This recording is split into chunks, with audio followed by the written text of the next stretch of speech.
of people ask me, how do I keep my characters separate when I'm writing so many different series? And I tell them it's like working with high school friends or being with college friends or work friends. When you're with your high school friends, you relive your old memories. When you're with your work friends, a lot of times you're talking work. So I keep them separate by they're their own little world. So when I write the Cookbook Nook mysteries, or when I write the Fairy Garden mysteries, or the French Bistro mysteries, or the Cheese Shop mysteries, I make them my friends, my group of friends that I'm going to go hang out with.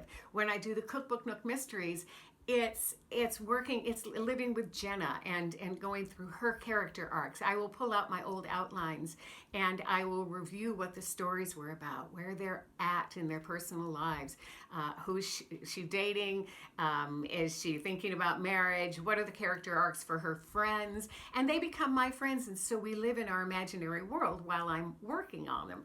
And then with the French Bistro, the Fairy Garden mysteries, see, I can get the titles wrong, but I keep them separately. I'll go through these outlines and I'll make sure that they are, my friends for the time being. This is who I spend time with. I'm only on the second book here, but even when I wrote the second one, I went to the first one's outline so that I could follow the story arc and see, who I'd introduced, who was dating whom, what was going on. These were the things that were important, so they became my friends.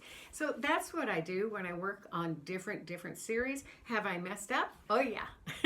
I messed up once. I realized I was going through a rewrite, and Jenna had shown up in my suspense book, and I went, whoa, that doesn't quite fit. And I had to go through and do a global search and make sure that I changed the name so Aspen was there and not Jenna.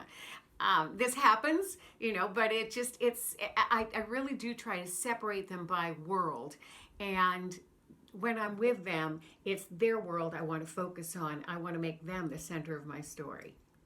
That's what I do.